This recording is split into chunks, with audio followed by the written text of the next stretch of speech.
It's a place where I love to be.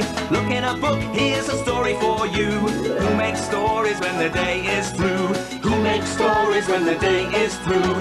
Story makers, working through the night till the rising sun. Story makers, stories are fabulous, stories are fun. Blake, Wordsworth, Shelley and Jackson, working through the night till the rising sun. Story makers, stories are fabulous, stories are fun. Come and be a story maker.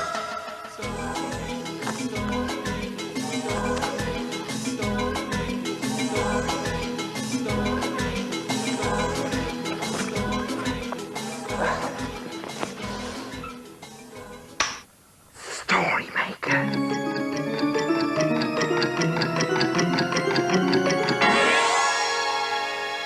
Story makers.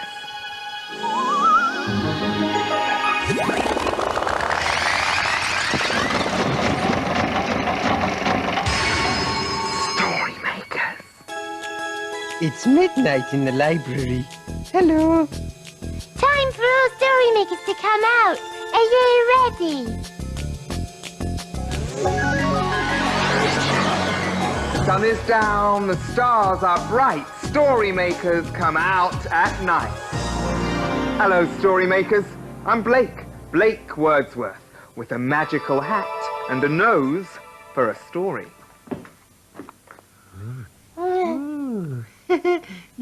Oh, hello, story makers. Look at these big boxes. The librarian left them here today. Yeah. Oh, but we don't know what they're for, do we, Jackson? No. Oh, no, there's a piece of paper with some writing on it. It says, please do not touch. Jackson, they must be really dangerous if we're not allowed to touch them. Hello, my fluffy friend. Blake, look. These boxes are really, really dangerous. Yes, look. It says, please do not touch. Intriguing. Yes. But there's something else written on the other side. Oh. For charity shop. These boxes are to go to a charity shop. What's a cherry tree shop? I don't know. What is it?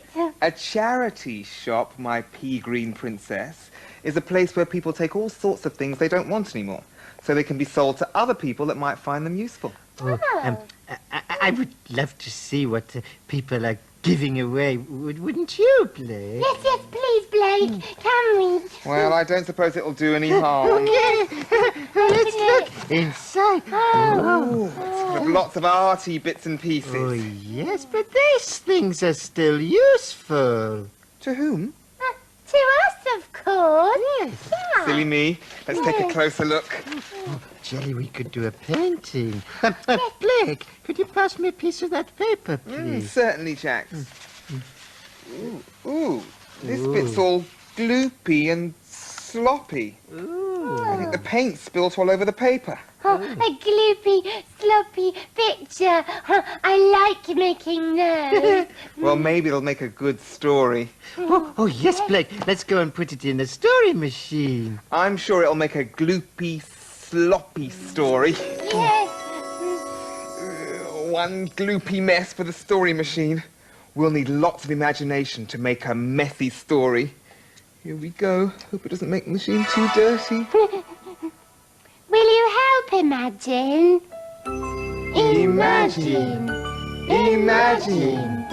Imagine a story. Well, what's it going to be? I don't know.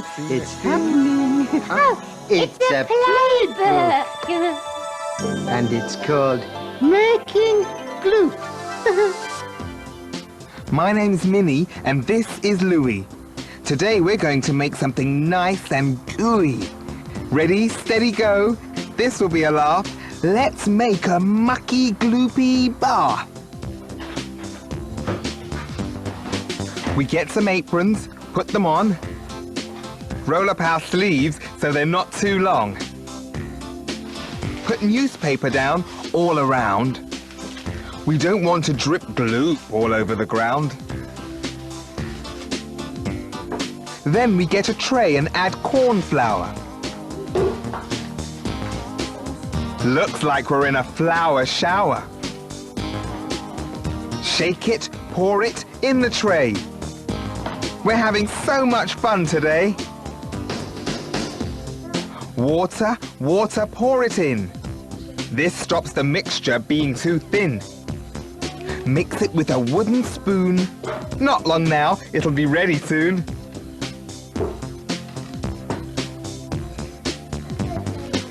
We get the paint and start to squeeze.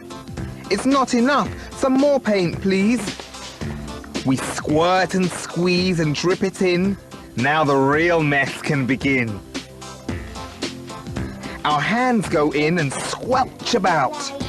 We move them, wriggle them and pull them out.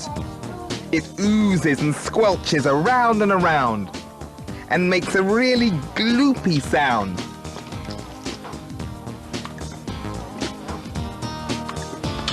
It feels quite soft and very runny. Even Mum thinks it's funny. It's cold and wet and really gooey.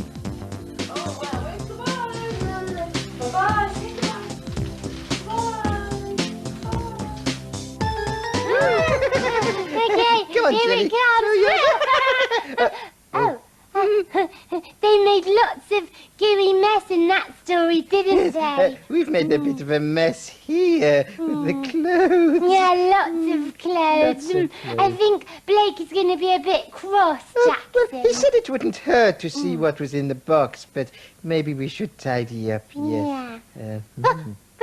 We could play a matching up game while we tidy up. Oh, yes. Yes. Would you like to play a matching up game? Right, let's find something to match. Okay. Here is, it's a purple fleecy hat.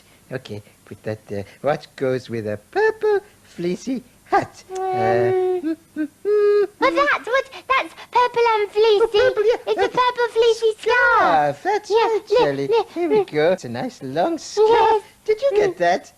Right, okay. What's next? Next. Oh, Pick something. look at this. It's a nice, soft pyjama top. So we need a nice, soft pyjama bottom to go. Oh, there's in front of you. Oh, right, it's right here. Yes. Okay, you're the bestest at this game, Jelly. Oh, Okay. What's next? Oh, this might be a difficult one. I think we need your help with this. What is it? I think it's a helmet. Might be a space helmet. Spaceman Jackson to Jelly. Yeah, but Jackson, a space helmet doesn't match up with anything. Not in the box, does it? No. Oh, it could match with a space story. Oh, yeah. Come on. Yes. Get ready to imagine a space story. Over. Are you ready? Imagine. Imagine. Imagine a story. Here it comes. Oh, it's a Kevin the Spaceman story. And it's called Planet Pong. Kevin and Spanner in space to explore, seeking out planets never heard of before. The air smelled terrible on this new planet. Oh dear, said Kevin, sniffing. Have we landed near a pile of rotting vegetables? The surface was covered in crunchy white powder, but it wasn't snow. Spanner sniffed the powder. It smelled soapy. This is a very strange planet, said Kevin. Agreed Spanner. He gave the ground a lick. Yuck! It was soap powder. I wouldn't lick anything if I were you, Spanner, warned Kevin. Let's go and explore. Soon, they met someone very strange. Are you a pair of pants? Asked Kevin. Yes, said the pants sadly. Spanner growled in disgust. So this was where the Pong was coming from, a rather grubby pair of pants. Sorry about the Pong, said the pants. But my friends and I haven't had a wash in ages. A T-shirt, a pair of trousers, some socks and a kilt joined the pants. Spanner whined as the smell got worse. Oh, you fellas really need a wash, said Kevin. Oh, we know, said the socks. It's so embarrassing. Spanner spotted something nearby. He barked and ran towards it.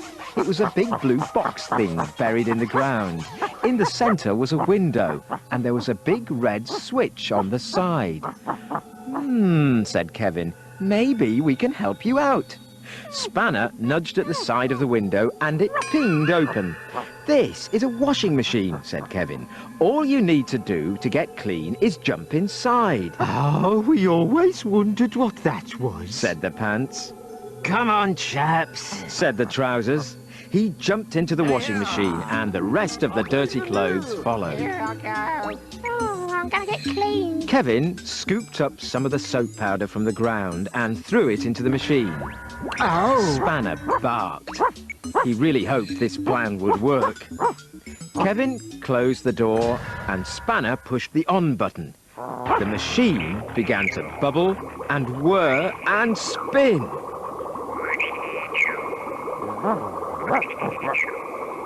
Eventually, it stopped. The door burst open and out jumped all the clothes. They were clean and sweet-smelling. Lovely. Now you know what to do when you get dirty, said Kevin. Thank you. Thank you. Chorused the clothes. Barked Spanner, pleased that the terrible Pong had gone away.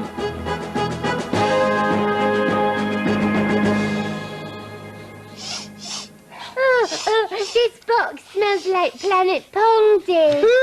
I wonder what's inside. Let's open it up. Oh, no, but we might get ponged out. Not necessarily, my fluffy friends. I have just the thing in my head.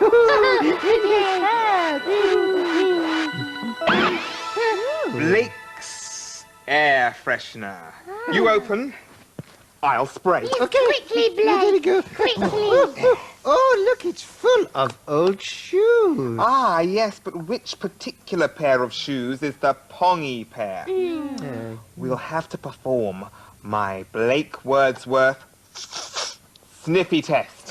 Right, let's see what's inside. It could be that old pair of wellies.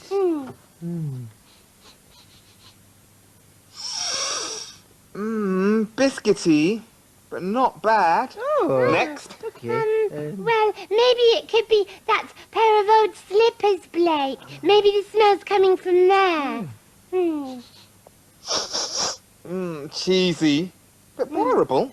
Oh. Next. Okay, those muddy football boots. Yeah, I think it's definitely coming from them. Muddy, but not whiffy. Next. Oh, I really hope you find the pong soon, or we might all get ponged out. Oh, I think you found them, Blake. These old trainers, are you sure? Oh, yes! Ugh. Pongy. They've gone in the story machine. Well, that's probably the best place for them. Yeah, in the story machine. Maybe they'll make a good story rather than just a pongy whiff. I think we're going to need lots of imagination for this story. Will you help us make a pongy story? Imagine. Imagine. Imagine a story. What's it gonna be? I'm not sure, Jelly. It's on its way. It's a blue cow story. And it does sound pongy. It's called Blue Cow and the Skunk.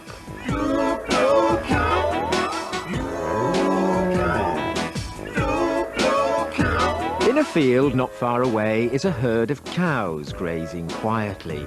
One of the cows is most unusual. Blue Cow wonders about the big world beyond her field. One day, Blue Cow was smelling the sweet perfume from the flowers in her field. I wonder what it would be like to smell something horrible. She's off again, said the other cows. So Blue Cow caught the bus that stops beside her field.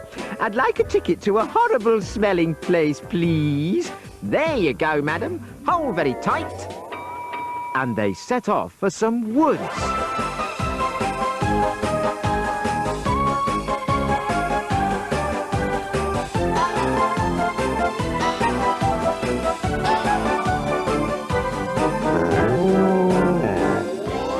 And then they arrived.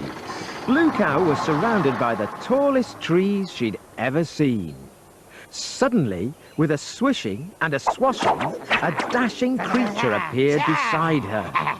Greetings, fair maiden. I'm Zorino the skunk. Za-za-za-za! How may I be of service? Oh, hello, Zorino. I'm Blue Cow, and I was trying to find a horrible smell. Oh, an unusual quest, but I will help you, fair maiden. Follow me. They set off through the woods. Do you know where we'll find a horrible smell? No, but have no fear, Blue Cow. I'm sure something will turn up. Before long, a deer crossed their path. Halt! Za-za-za-za! I smell the smell of... Hi, Zorino. It's only me, Doris. Doris smelled nice and grassy, so Zorino let her pass. They walked on until a fox crossed their path. Halt! Za-za-za-za! I smell the smell of... Hi, Zorino. It's only me, Fergus. Fergus smelled nice and earthy, so Zorino let him pass. Okay. They walked on even further in search of a horrible smell. Suddenly, a fierce bear came lumbering out of the bushes. I smell the smell of lunch. Blue Cow began to shake. Fear not, fair maiden. Sereno did a handstand, leapt across to the bear, turned round, lifted his tail, and... Sereno had saved them. But all around them was the most horrible smell Blue Cow had ever smelled, and it had come from Zorino the skunk. Zorino to the rescue again! Thanks, Sereno. I think it's probably time I was going. Moo-poo.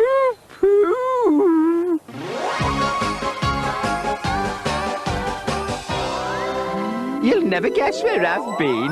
Where have you been? I've been to a wood and been rescued by a skunk. Everyone knows that cows can't be rescued by skunks. But we know they can, don't we?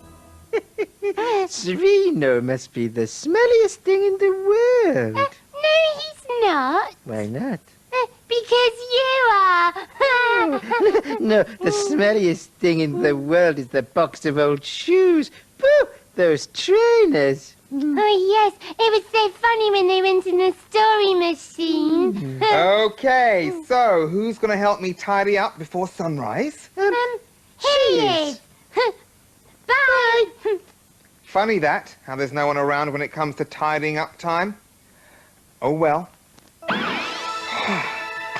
Oh, fantastic cleaning, Blake. The sun is rising. The children will be here soon. Dawn is upon us. The morning is nigh. We've made our stories. We bid you goodbye. Story makers, working through the night till the rising sun. Goodbye for now. Thanks for helping us. Goodbye. See you next time, story makers. And remember, imagine.